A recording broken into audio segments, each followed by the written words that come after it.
پورے 2 دن وہ سخت بخار میں پھنکتا رہا۔ اس نے کے بعد بھی اگلے 2 دن اس کے اندر اتنی ہمت نہیں تھی کہ آفس جا سکے۔ اس نے اپنا سیل فون تک بند کر کے رکھ دیا تھا۔ وہ کسی سے بات چیت نہیں کرنا چاہتا تھا۔ اس کو نہ جانے کیوں خود پر بے تحاشا غصہ آ رہا تھا۔ وہ اپنے آپ کے ساتھ خفا تھا اور اس کا دل ایک ضدی بچے کی طرح کوئی بھی دلیل ماننے کو تیار نہیں تھا۔ عجیب سی کشمکش میں دن گزر رہے تھے۔ وہ خود کو بار بار کوس رہا تھا کہ کاش وہ تصاویر دیکھ لیتا۔ اس نے کئی ماہ پہلے کی میل اب کھول کر دیکھی جب پانی پلوں کے نیچے سے گزر چکا تھا۔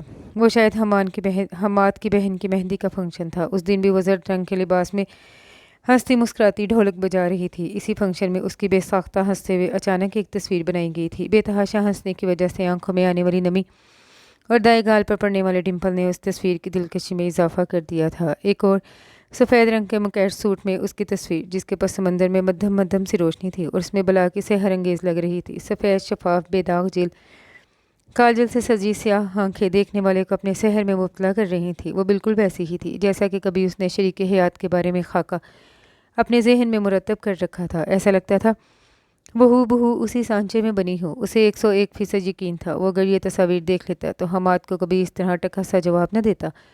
پورے 4 دن کے بعد وہ آفس میں گیا تو وہاں بھی اس کی شادی کے چرچے تھے۔ یار مہنور تو واقعی غضب ڈھا رہی ہے اس ڈیپ ریڈ کلر کے لہنگے میں۔ مارکیٹنگ ڈپارٹمنٹ کی ہیرا، جو کہ اس وقت ایڈیٹوریل سیکشن کی ملیحہ انصاری کے کیبن میں آئی ہوئی تھی، اس کی شادی کی تصاویر اس کے کمپیوٹر پر دیکھنے میں مگن تھی۔ اس کا بلند آواز میں کیا گیا تبصرہ حارث کو اضطراب میں مبتلا کر گیا۔ اس نے بے اختیار پہلو بدلا تھا۔ ملیحہ کا کیبن اس کے ساتھ والا تھا، اس لیے بعض اوقات دھیمی آواز میں کی جانے والی سرگوشیاں بھی صاف سنائی دیتی۔ پورے آفس میں لکڑی کے چھوٹے چھوٹے کیبن بنا کر پرائیویسی دینے کی کوشش کی گئی تھی، لیکن یہ اس صورت میں ناکام ہو جاتی جب کوئی بھی شخص اپنے کیبن میں کھڑا ہوتا۔ دائیں بائیں کی میزوں اور کمپیوٹرز پر کھولی جانے والی ویب سائٹ تک صاف دکھائی دیتی تھی۔ ان چھوٹے چھوٹے کیبن کو حماد نے جیل کی بیرکوں کا نام دے رکھا تھا۔ حارث کے دائیں جانب ملیحہ اور بائیں جانب حماد کا کیبن تھا۔ لیکن آپس کی بات ہے یار، مجھے اس کا میاں ایک آنکھ نہیں بھایا۔ وہ خود جتنی اسٹائلش سی لگتی ہے، اس کے میاں میں تو وہ کچھ بھی نہیں۔ ہیرا خاصی صاف گو بلکہ کسی حد تک منہ پھٹ تھی۔ اس وقت جوش جذبات میں اس کی آواز کچھ بلند ہوگی۔ وہ نہ چاہتے ہوئے بھی ان کی جانب متوجہ ہوا۔ یار میاں کو بیوی سے ایک نمبر کرم ہی ہونا چاہیے۔ یہ ہینڈسم مرد بھی بہت بڑا مسئلہ ہوتے ہیں۔ ملیحہ کے دل جلے انداز میں کوئی تلخ تجربہ پوشیدہ تھا۔ حارث سے اپنے آرٹیکل کا ایک بھی لفظ نہیں لکھا جا رہا تھا۔ اس نے جھنجلا کر کمپیوٹر سکرین کو دیکھا۔ یار ایک نمبر تو کرم چلتا ہے، لیکن یہاں تو اس کے میاں کو پاسنگ مارکس دینے کو بھی جی نہیں چاہتا۔ کالا سا اور گنجا ہونا بھی چلو ٹھیک ہے، لیکن اس کی چھوٹی چھوٹی آنکھوں میں چھپی ہے یاری اور مکاری تو اس تصویر میں بھی دکھائی دے رہی ہے۔ ہیرا کا تعصب کسی صورت کم ہونے میں نہیں آ رہا تھا۔ وہ کھل کر تصویروں پر تبصرہ کر رہی تھی۔ یہ لنچ ٹائم ہونے کی وجہ سے زیادہ تر لوگ کیفیٹیریا میں لنچ کے لیے گئے ہوئے تھے، اس لیے وہ لوگ خاصی بے فکر تھیں۔ یار اس کی نانوں کو اس کی ٹینشن بھی تو بہت تھی، اوپر سے اس کی ممانی کا تمہیں تو پتہ ہے۔ انہوں نے اپنی ساس کو زج کر رکھا تھا کہ اس بوجھ کو کسی کے سر پر بس ڈال دو۔ ملیحہ اکتاہٹ بھرے انداز سے اس کو بتا رہی تھی۔ کیوں، ان کو کیا تکلیف تھی؟ وہ خود تو امریکہ میں نہیں رہتی۔ ہیرا نے قدرے تلخ انداز میں حیرت سے کہا تھا۔ ان کو ڈر تھا کہیں ان کی ساس اپنے بیٹے کو، جو ان کے میاں صاحب ہیں، یہ نہ کہہ دے کہ پوتے کے ساتھ مہنور کی شادی کر دے۔ حالانکہ بیٹا ان کا بھی کسی کام کا نہیں، پورا تحفہ ہی ہے، نکما اور لوفر۔ لیکن اپنی اولاد کی خامیاں کہاں نظر آتی ہیں؟ اس کی ممانی کو تو ویسے بھی ہی شروع سے اس بیچاری سے بیٹھ تھا، اس لیے شادی کروا کے ہی دم لیا۔ ملیحہ خاصی افسردگی سے بتا رہی تھی۔ حارث کو ڈھیروں رنج نے ایک دفعہ پھر گھیر لیا۔ ہاں یار، ماں باپ سے محروم بچوں کا یہی حال ہوتا ہے۔ ہر کوئی ان کو بوجھ ہی سمجھتا ہے، لیکن کوئی ایسے بھی نہیں کرتا جیسے آنن فانن اس کا رشتہ کیا ہے۔ اچھی خاصی خوبصورت اور اسٹائلش سی لڑکی تھی، ایک سے ایک اچھا رشتہ مل سکتا تھا اسے۔ ہیرا کے لہجے میں بھی اداسی اور تعصب کے رنگ نمایاں تھے۔ چلو دفعہ کرو، اب تو ہو گئی شادی، بس دعا کرو اللہ اس کے نصیب اچھے کرے، ملیحہ نے خلوص دل سے کہا تھا۔ اس کی بات پر حارث کے دل سے بے اختیار آمین نکلا۔ وہ دونوں اب تصاویر پر تبصرہ بند کر چکی تھی۔ ویسے یار ایک بات کہوں، ہیرا نے تجسس بھرے انداز میں سرگوشی کی۔ اس کی آواز اور انداز میں کچھ تھا کہ حارث نہ چاہتے ہوئے بھی اس کی جانب متوجہ ہو گیا۔ ہاں کہو، ملیحہ نے بےتابی سے کہا تو وہ تھوڑا سا ہنسی اور آہستگی سے بولی، مجھے گالیاں مت دینا، اب پھوٹ بھی پڑو، میرا تجسس سے برا حال ہو رہا ہے۔ ملیحہ نے بے صبرے پن سے اسے کہا تھا، جو شرارت سے آنکھیں پٹپٹا رہی تھی۔ یار وہ جو تمہارے ایڈیٹوریل سیکشن میں نیا بندہ نہیں آیا؟ ہیرا کی سرگوشی اتنی بھی کم نہیں تھی کہ ساتھ والے کیبن میں موجود حارث تک نہ پہنچتی، اور ویسے بھی جب ذکر خیر بھی اسی کا ہو رہا تھا۔ حارث جو کچھ شرم میز پر رکھے بڑی فرصت سے اپنے دکھتے ہوئے سر کو سنبھالنے میں مگن تھا، اس کے کان کھڑے ہو گئے۔ کون یار؟ ملیحہ نے جھنجھاہٹ بھرے انداز سے سوال کیا جبکہ وہ بری طرح چڑ گئی تھی۔ اپنا والیوم کم رکھو، تمہارے پھٹیل ڈھول جیسی آواز 7 محلے تک جا رہی ہے۔ کون سا نیا بندہ یار؟ ملیحہ کو سمجھ نہیں آ رہی تھی۔ میں اس بندے کی بات کر رہی ہوں جو انگلش سیکشن آیا ہے، بالکل فواد خان کی طرح ہینڈسم۔ ہیرا نے جھنجھلا کر کہا۔ ہیرا، تمہیں وہ اداکار فواد خان ہینڈسم لگتا ہے؟ ملیحہ کو اس بات پر سخت صدمہ ہوا تھا، تبھی وہ انتہائی بے یقینی کے عالم میں ہیرا کا چہرہ دیکھ رہی تھی جس پر دبا دبا سا جوش تھا۔ ہاں تو ہینڈسم بندہ ہر کسی کو ہینڈسم ہی لگے گا نا۔ اب تمہیں خوبصورتی کے اعلیٰ معیار کے لیے بس اپنے میاں ہی کی مثال نظر آتی ہے تو میں کیا کروں؟ ہیرا کے طنزیہ انداز پر حارث کے لبوں پر بھی نہ چاہتے ہوئے ہلکی سی مسکراہٹ آ گئی۔ اچھا اچھا، زیادہ جذباتی ہونے کی ضرورت نہیں، سیدھی طرح سے بکو کہ تم حارث جلیل کی بات کر رہی ہو۔ ملیحہ نے قدرے منہ بنا کر اس کا نام لیا۔ ہاں یار، کاش ماہنور کی شادی اس کے ساتھ ہو جاتی۔ ذرا سوچو کتنا پیارا کپل بنتا، اور اتنے خوبصورت جوڑے کے بچے کتنے پیارے ہوتے نا۔ ہیرا کے معصومانہ انداز پر حارث کے دل میں ایک دفعہ پھر چڑیاں سی چلیں، جبکہ اس کی بات پر ملیحہ نے ایک جھامپر اس کے رسید کیا تھا۔ آہستہ بکواس کرو، اس کا ساتھ والا کیبن ہے، کہیں سن نہ لے، اور تم اپنے یہ سنہری فرمودات اپنے پاس ہی رکھو، کسی اور کے گوش گزار نہ کر دینا۔ دنیا میں ہینڈسم لوگوں کی کمی تھوڑی ہے، جو تمہیں صرف وہی نظر آ رہا ہے۔ ملیحہ نے ٹھیک ٹھاک اس کی طبیعت صاف کی، جبکہ برا مان کر خفگی بھرے انداز سے کہہ رہی تھی۔ کبھی بھی کسی کی تعریف نہ کرنا، جیسے کسی کی شان میں 2 4 الفاظ کہنے سے تمہاری زبان جل جائے گی۔ بتاؤ، پورے آفس میں اس کشمیری سیب جیسا بندہ کوئی اور ہے؟